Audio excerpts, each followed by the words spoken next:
Assalamualaikum warahmatullahi wabarakatuh. Bismillahirrahmanirrahim. Alhamdulilladzi unzila fil Qur'an hudan linnasi wa bayyinatin minal huda wal furqan. Asyhadu an la ilaha illallah wahdahu la syarika lah wa asyhadu anna Muhammadan abduhu wa rasuluh. Arsalu basyiran wa nadhira wa da'iyan ila Allah bi idzni wa sirajan munira. Allahumma sholli wa sallim wa barik ala sayyidina Muhammad wa ala alihi wa ashabi ajma'in. Subhanaka la ilma lana illa ma 'allamtana innaka antal alimul hakim. Bapak Ibu jamaah salat maghrib rahimakumullah. Monggo tadarus Al-Qur'an ba'da salat maghrib menika kita awali kanthi maos donga kados atas sabenipun sesarengan kula dherekaken. A'udzu billahi minasy rajim. Bismillahirrahmanirrahim. Raditu billahi rabban wa bil islami dinan wa bi Muhammadin nabiyyan wa rasulan. Rabbi zidni ilman warzuqni fahma. Allahumma anfa'ni bima 'allamtani wa 'allimni ma yanfa'uni warzuqni ilman yanfa'uni. Amin. Tadarus surah Al-Mujadalah ayat 7 sampai 13. Al-Mujadalah surah yang ke-58 juz 28 awal. Kula dherekaken. A'udzu billahi minasy syaithanir rajim. A'udzu billahi minasy syaithanir rajim. Bismillahirrahmanirrahim. Bismillahirrahmanirrahim. Alam tara anna Allaha ya'lamu ma fis samawati wa ma fil ard. Alam tara anna Allaha ya'lamu ma fis samawati wa ma fil ard. Ma yakunu min najwa thalathatin illa huwa rabi'uhum wa la khamsatin illa huwa sadisuhum.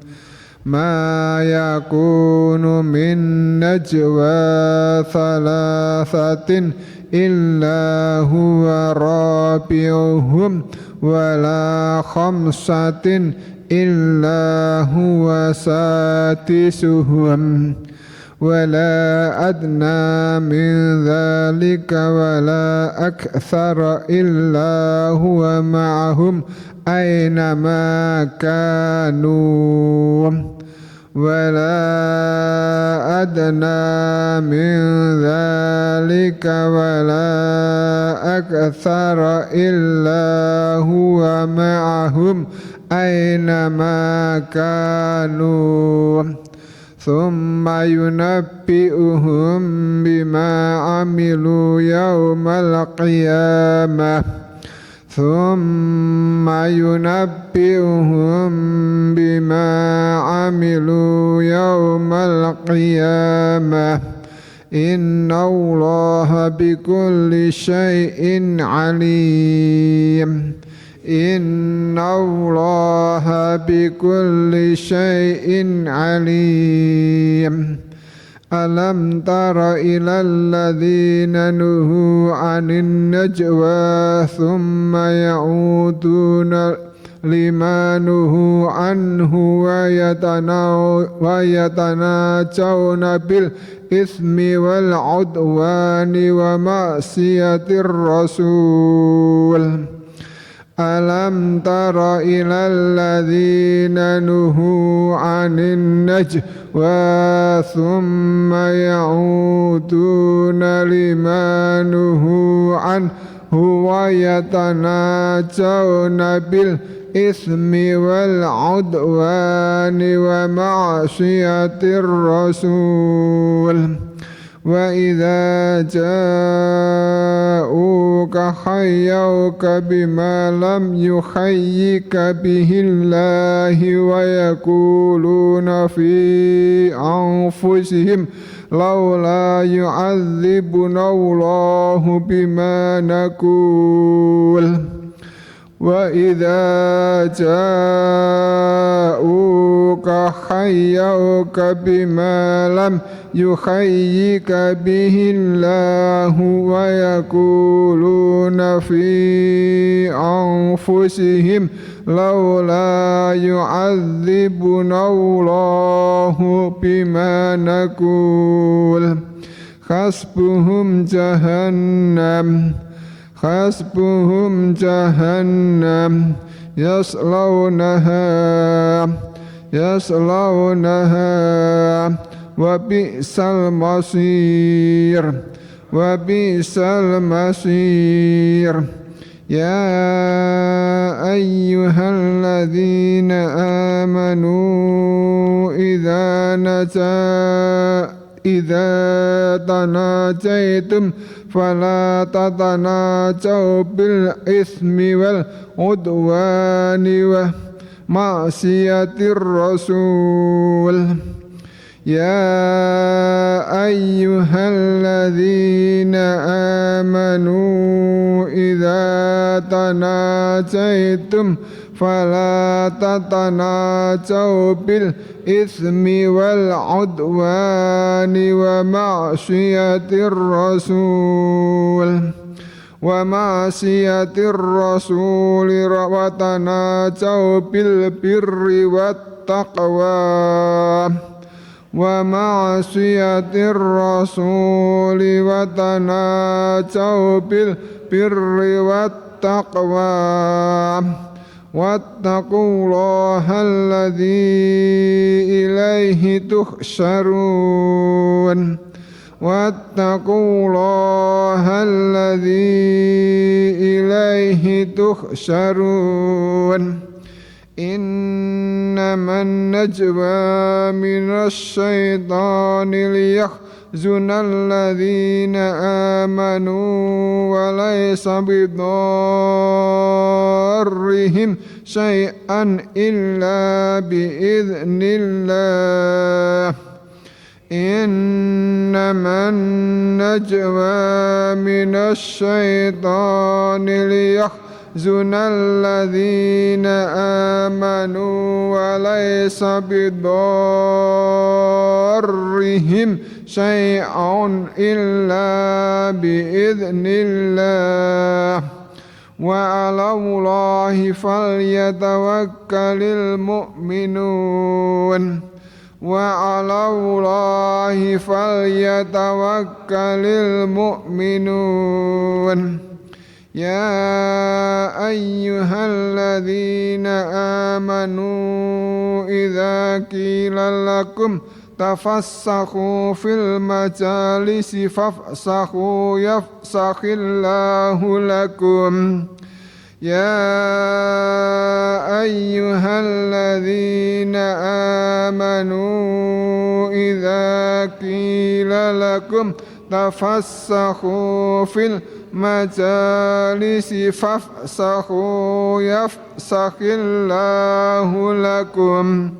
Wa idza qila ansuju fansuju yarfa'illahu alladhina amanu minkum walladhina utul ilma darajat وإذا قيل انسجوا فانسجوا يرفع الله الذين آمنوا منكم والذين أوتوا العلم درجات والله بما تعملون خبير والله بما تعملون خبير يا أيها الذين آمنوا إذا ناجيتم الرسول فقدموا بين يدي نجواكم صدقة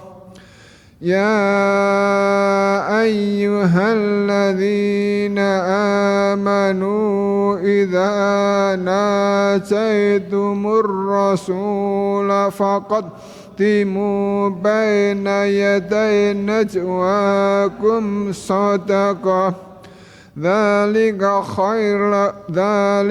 خير لكم وأطهر ذلك خير لكم وأطهر فإن لم تجدوا فإن الله غفور رحيم فإن لم تجدوا فإن الله غفور رحيم أأشفقتم أن تقدموا بين يدي نجواكم صدقات أأشفقتم أن تقدموا بين يدينا صدقات أأشفقتم أن تقدموا بين يدي نجواكم صدقات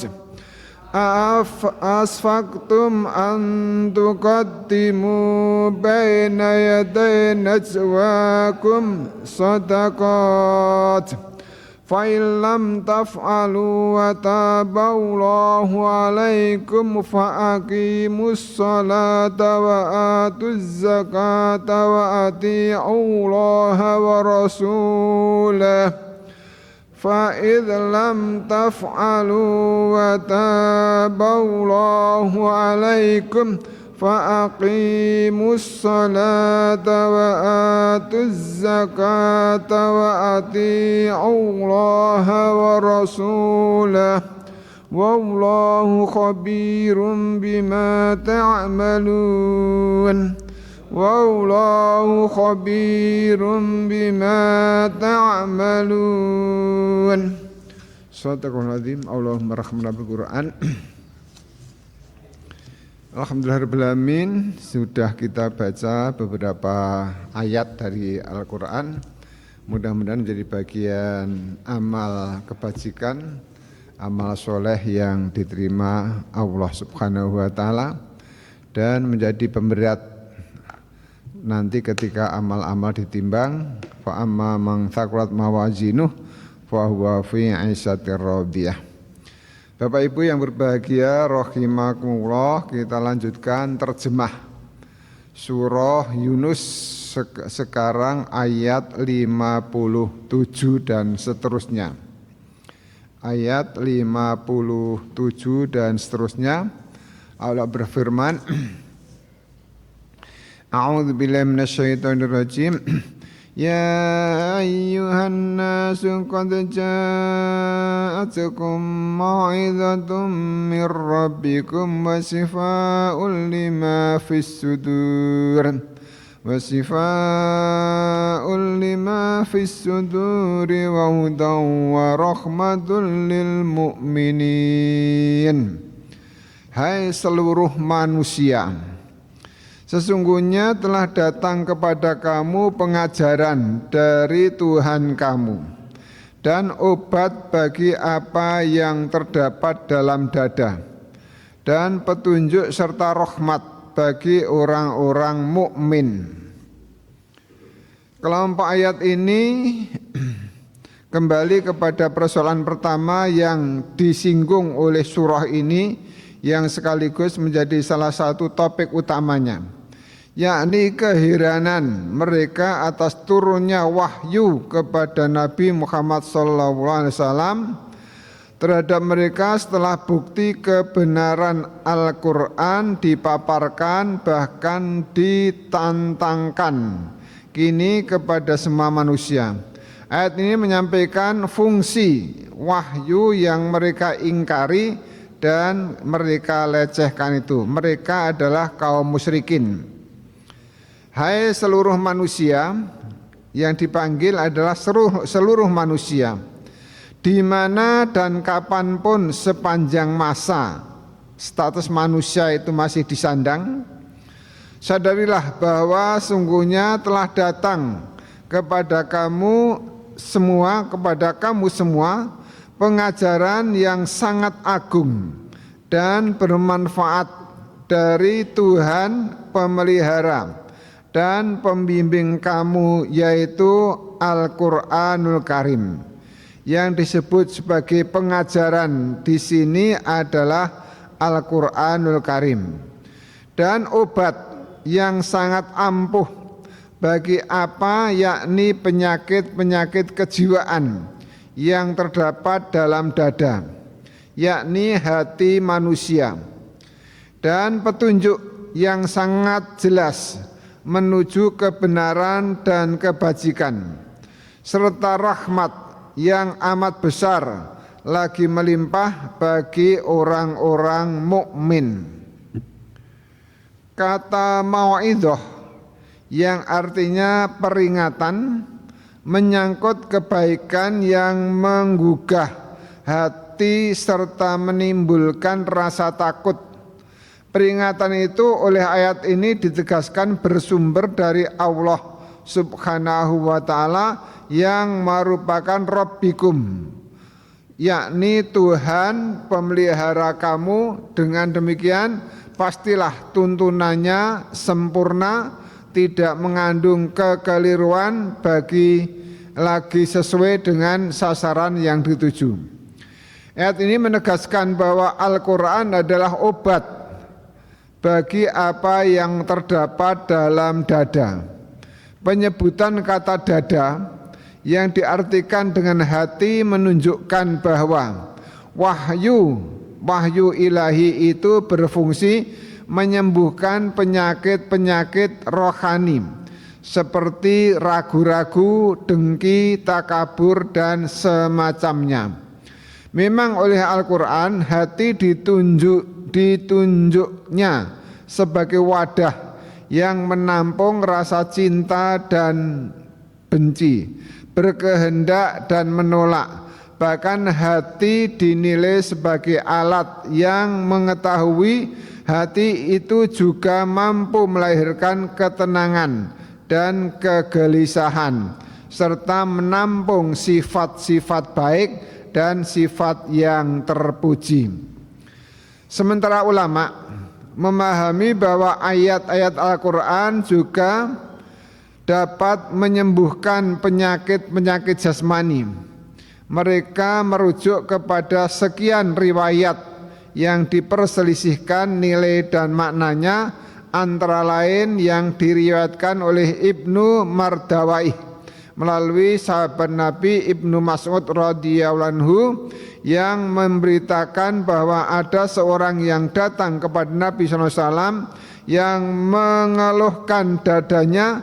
Rasulullah SAW kemudian bersabda, hendaklah engkau membaca Al-Quran. Maka serupa ditemukan juga oleh hadis yang diriwayatkan oleh Al-Baihaqi. Tanpa mengurangi penghormatan terhadap Al-Quran dan hadis-hadis Nabi tersebut, agaknya riwayat ini bila benar adanya, maka yang dimaksud bukannya penyakit jasmani tetapi penyakit rohani yang diakibatkan oleh jiwa. Ia adalah psikosomatik. Memang tidak jarang seseorang merasa sesak nafas atau dada bagaikan tertekan karena adanya ketidakkeseimbangan rohani. Seorang sufi besar yaitu Hasan al-Basri sebagaimana dikutip oleh Muhammad Sayyid Tamtawi dan berdasarkan riwayat Abu As-Saihi berkata, Allah menjadikan Al-Quran obat terhadap penyakit-penyakit hati dan tidak menjadikannya obat untuk penyakit-penyakit jasmani. Rahmat adalah kepedihan di dalam hati karena melihat ketidakperdayaan pihak lain sehingga mendorong yang pedih hatinya itu untuk membantu menghilangkan atau mengurangi ketidakperdayaan tersebut. Jadi rahmat Allah itu getaran jiwa melihat kepedihan, ikut pedih karena ada orang yang sedih, maka kemudian berupaya untuk membantu menghilangkan atau tidak mengurangi ketidakperdayaan itu muncul karena adanya rahmat dalam hati bagi manusia atau makhluk. Rahmat Allah dipahami dalam arti bantuannya sehingga ketidakperdayaan itu tertanggulangi, bahkan seperti tulis Toba-Tobai, rahmatnya adalah limpahan karunia-Nya terhadap wujud dan sasaran kesinambungan wujud serta aneka rahmat yang tidak dapat terhingga. Rahmat Allah Subhanahu wa taala yang dilimpahkannya kepada orang mukmin adalah kebahagiaan hidup dalam berbagai aspeknya, seperti pengetahuan ketuhanan yang benar, akhlak yang luhur, amal-amal kebajikan, kehidupan berkualitas di dunia dan di akhirat, termasuk perolehan surga dan ridhonya. Itu semua adalah karena rahmat Allah Subhanahu wa taala. Karena itu jika Al-Quran disifati sebagai rahmat untuk orang-orang mukmin, maka maknanya adalah limpahan karunia kebajikan dan keberkahan yang disediakan Allah bagi mereka yang menghayati dan mengamalkan nilai-nilai yang diamanatkan oleh Al-Quran. Ayat ini membatasi rahmat Al-Quran untuk orang-orang mukmin, karena merekalah yang paling berhak menerimanya sekaligus paling banyak memperolehnya. Tapi ini bukan berarti selain mereka tidak memperoleh walau secercah dari rahmat akibat kehadiran Al-Quran. Perolehan yang sekedar beriman tanpa kemantapan jelas lebih sedikit rahmat dari perolehan orang yang mukmin, dan perolehan orang kafir atas kehadiran Al-Quran lebih sedikit lagi dibanding orang-orang yang beriman. Maka dalam surah Al-Baqarah besok kalau Ramadan sering dibaca bahwa Al-Quran itu hudal linnas wa bayyinatin minal huda wal furqan, petunjuk bagi manusia, penjelasan tentang petunjuk itu dan pembeda antara yang benar dan yang salah. Maka kemudian Al-Quran ini menjadi dalam ayat ini ada 4 pelajaran. Ayat di atas menegaskan adanya 4 fungsi Al-Quran: pengajaran, obat, petunjuk, serta rahmat. Ibn Mutahhir bin Asyur mengemukakan bahwa ayat ini memberi perumpamaan tentang jiwa manusia dalam kaitannya dengan kehadiran Al-Quran. Ulama ini memberikan ilustrasi lebih kurang sebagai berikut. Seseorang yang sakit adalah yang tidak stabil kondisinya, timpang keadaannya, lagi lemah tubuhnya. Ia menanti kedatangan dokter yang dapat memberikan obat untuk kesembuhannya. Sang dokter tentu saja perlu memberi peringatan kepada pasien ini menyangkut sebab-sebab datangnya penyakit atas diri orang itu dan dampak-dampaknya kelanjutan penyakit itu. Pertama, dokter biasanya menyarankan atau memberikan peringatan. Kalau ditanya sakit apa, bla bla bla, maka kemudian setidaknya diingatkan. Misalnya kolesterol tinggi, ya jangan minum, jangan makan yang berminyak, misalnya tensi tinggi, jangan makan asin-asin dan sebagainya. Itu kan peringatan dari dokter ketika ada seorang pasien yang mengeluhkan dirinya sedang merasa tidak nyaman. Kemudian sang dokter akan memberi obat guna kesembuhannya. Kemudian memberinya petunjuk dan saran tentang cara hidup sehat agar kesehatannya dapat terpelihara sehingga penyakit yang dideritanya tidak kambuh lagi. Nah, ini jika yang bersangkutan memenuhi tuntunan sang dokter, niscaya ia akan sehat, sejahtera dan hidup bahagia serta terhindar dari segala penyakit, dan itu adalah rahmat dari Allah Subhanahu wa taala. Dan itulah rahmat yang sungguh besar. Kalau kita menerapkan secara berurutan 4 fungsi Al-Qur'an yang disebut di atas, maka dapat dikatakan bahwa pengajaran Al-Qur'an pertama kali menyentuh hati yang masih diselubungi oleh kabut keraguan dan kelengahan serta aneka sifat kekurangan.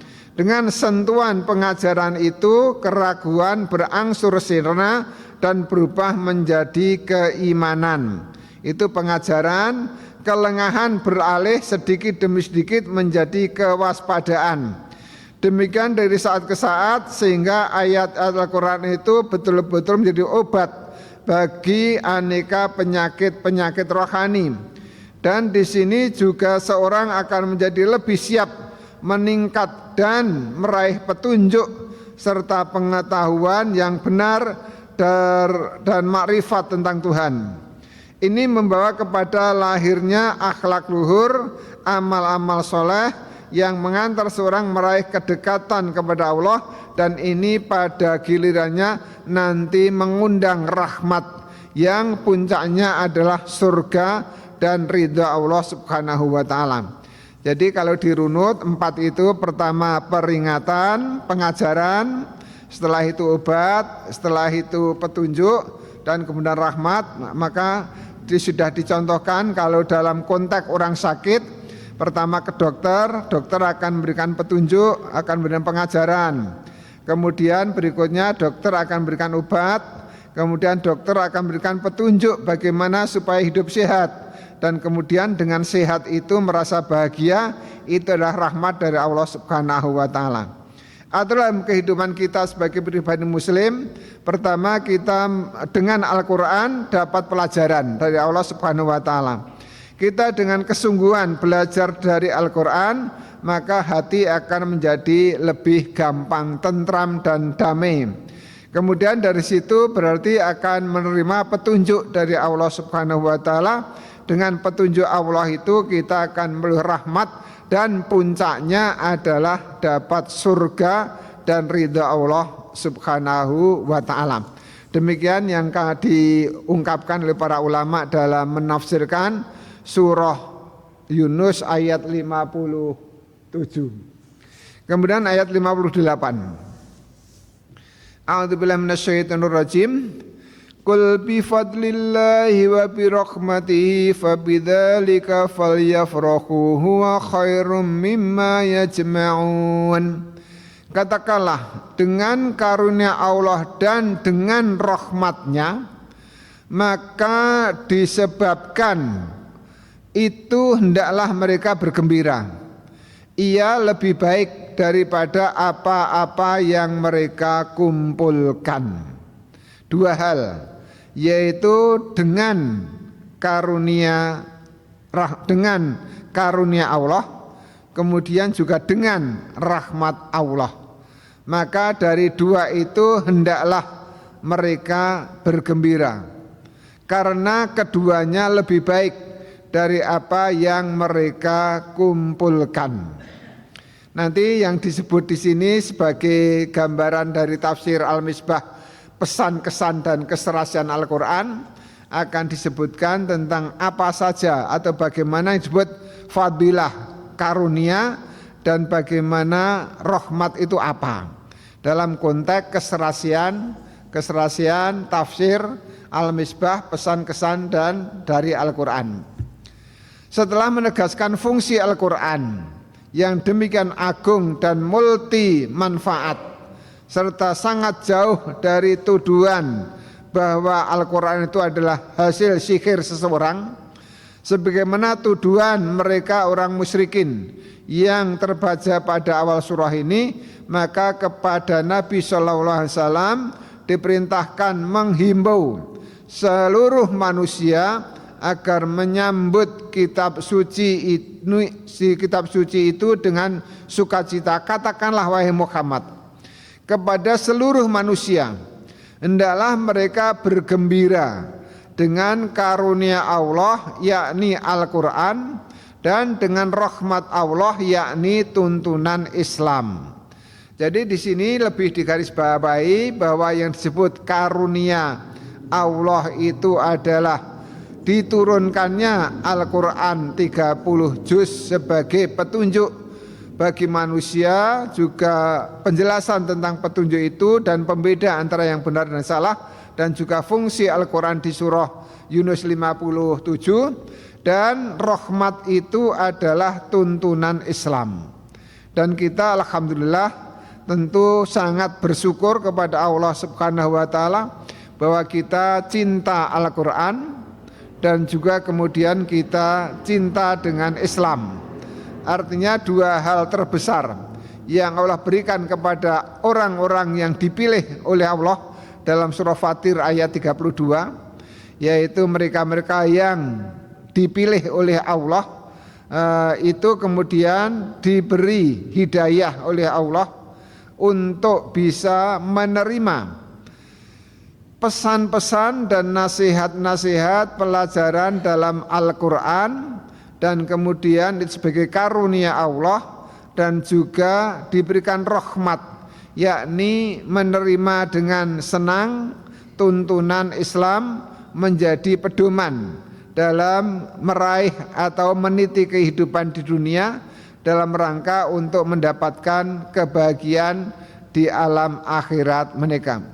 Nah, kalau mereka bergembira tentang sesuatu, maka hendaknya disebabkan oleh karunia yang sangat tinggi kedudukannya itu saja hendaklah mereka bergembira. Ia yakni sangat tinggi kedudukannya, ia yakni karunia Allah dan rahmat Allah yang lebih baik daripada apa yang mereka kumpulkan, yakni yang dikumpulkan oleh kaum musyrikin secara terus menerus, kumpul-kumpul harta dan gemerlapan dunia dan kenikmatannya tanpa tidak menerima petunjuk dari Al-Quran sebagai karunia Allah, dan tidak bisa menerima Islam sebagai rahmat Allah Subhanahu wa ta'ala. Ini ditujukan khususnya pada waktu itu tentu kepada kaum musyrikin di kota Mekah. Kemudian nasihat ini untuk kita semua sebagai pribadi-pribadi alhamdulillah menjadi pribadi muslim yang kemudian kita percaya dengan Al-Quran. Walladzina yu'minuna bima unzila ilaika. Sebagai ciri orang yang takwa dalam awal surah Al-Baqarah, salah satunya adalah walladzina yu'minuna bima unzila ilaika, dan orang-orang yang percaya kepada apa yang diturunkan kepadamu Muhammad, yaitu Al-Quran. Dengan Al-Quran menjadi pedoman kita, tentu kita karena keterbatasan ilmu, keterbatasan pemahaman yang maksimal dari Al-Quran, maka kemudian sekarang sudah banyak Al-Quran dengan terjemahnya, Al-Quran dengan tafsirnya. Tentu harapan kita semua supaya kita meluangkan waktu untuk belajar Al-Quran, seperti yang ditulis oleh Mas Adi di himbauan untuk ngaji bareng di grup-grup itu kan, kita menyempatkan ngaji, jangan nunggu nek wis sempat gek ngaji gitu. Jadi kita menyempatkan untuk ngaji, jangan menunggu ngajinya kalau sudah sempat. Karena kalau nunggu sempatnya itu tidak sempat-sempat. Tapi kalau disempatkan, insya Allah kita juga akan bisa sedikit banyak memahami pesan-pesan dalam Al-Quran yang kemudian diterjemahkan, ditafsirkan oleh hadis-hadis Rasulullah SAW, dan kemudian dengan Al-Quran itu kita harus bergembira, dan dengan Islam itu kita harus bergembira. Penyebutan kata dengan masing-masing pada kata bifadlillah, dengan karunia Allah, dan birahmatih, dengan rahmat Allah, untuk mengisyaratkan bahwa masing-masing hendaknya disambut dengan kegembiraan tersendiri, karena dua-duanya dengan satu potong dengan. Bi artinya dengan, bifadlillah dengan karunia Allah, birahmatih dengan rahmat Allah, untuk mengisyaratkan bahwa masing-masing hendaknya disambut dengan kegembiraan tersendiri. Baik karunia Allah maupun rahmatnya. Berbeda-beda pendapat ulama tentang makna kedua kata ini. Ada yang memahami keduanya dalam arti Al-Quran, tetapi pendapat ini tidak didukung oleh pengulangan kata dengan seperti dikemukakan di atas. Ada juga yang memahami karunia dalam arti surga dan rahmat dalam arti keterbebasan dari siksa api neraka. Monggo pemahaman para ulama yang memang dia sangat peduli dengan kata perkata Al-Quran, maka ada yang sementara sebagai terjemah pertama adalah bahwa karunia itu adalah Al-Quran, rahmat itu adalah Islam. Tapi di sini juga ada ulama yang berpendapat bahwa karunia itu adalah kasih sayang Allah memasukkan seseorang ke dalam surga, dan rahmat itu keterbebasan seseorang dari siksa api neraka. Bisa juga kata karunia dipahami dalam arti anugerahnya yang bersifat umum yang diraih oleh seluruh makhluknya. Sedang rahmat adalah aneka anugerahnya kepada kaum mukminin saja. Ada yang memahami, ada 3 tafsir dari ulama dalam hal karunia dan rahmat di ayat ini. Yang terakhir adalah disebutkan kalau karunia itu untuk seluruh makhluk Allah, tapi rahmat itu hanya untuk orang-orang yang mukmin. Lah monggo 3 pemahaman. Pertama sekali lagi adalah karunia berarti Al-Quran, rahmat berarti Islam. Karunia berarti diberikan surga, kemudian rahmat itu dijauhkan dari neraka. Kemudian juga disebutkan rahmat itu, karunia itu untuk seluruh makhluk, dan rahmat itu hanya untuk orang-orang yang mukmin. Itu semua adalah pemahaman para ahli tafsir, sehingga kita monggo mau kita renungkan bersama. Tapi yang pasti bahwa di ayat ini kuncinya dengan karunia Allah dan dengan rahmatnya, fabidzalika falyafrahu, hendaklah mereka disebabkan oleh keduanya itu menjadi bergembira, karena keduanya lebih baik dari apa yang mereka kumpulkan. Artinya ketika orang kaum musyrikin memilih dunia dengan segala kenikmatannya sehingga menolak Al-Quran dan Islam, itu merupakan satu kerugian yang besar. Karena dunia seberapapun, kalau kita baca di surah Al-Imran 92, itu nanti orang-orang kafir itu di akhirat menyesal seandainya bisa ditebus dosanya dengan emas seluruh bumi, maka dia akan menebusnya dengan emas seluruh bumi. Bayangan betapa beratnya dengan azab yang diancamkan kepada orang-orang kafir. Kemudian mereka akan menyesali. Kemudian di ayat surah Al-Hijr pertama, rubama yuladina kafaru, bahwa orang-orang kafir nanti di akhirat itu mengeluh, tanda petik mengeluh ataupun menyesali dengan rubama yuladina kafaru dan seterusnya, seandainya dulu aku di dunia menjadi orang Islam. Akhir surah Ibrahim, kemudian surah Al-Hijr juz 13 atau 14, rubama yuladina kafaru, itu adalah tentang penyesalan orang-orang kafir ketika di akhirat nanti mengatakan seandainya dulu aku beragama Islam, itu kan simbol penyesalan. Mudah-mudahan kita istiqomah dalam iman dan Islam, dan kalau kembali kepada Allah dengan husnul khotimah. Amin ya rabbal alamin. Kirang langkungipun nyuwun pangapunten, mau kita akhiri kanthi kafaratul majlis kladheraken subhanaka allahumma wa bihamdika asyhadu alla ilaha illa anta astaghfiruka wa atubu ilaik. Wabillahi taufiq wal hidayah. Wassalamualaikum warahmatullahi wabarakatuh.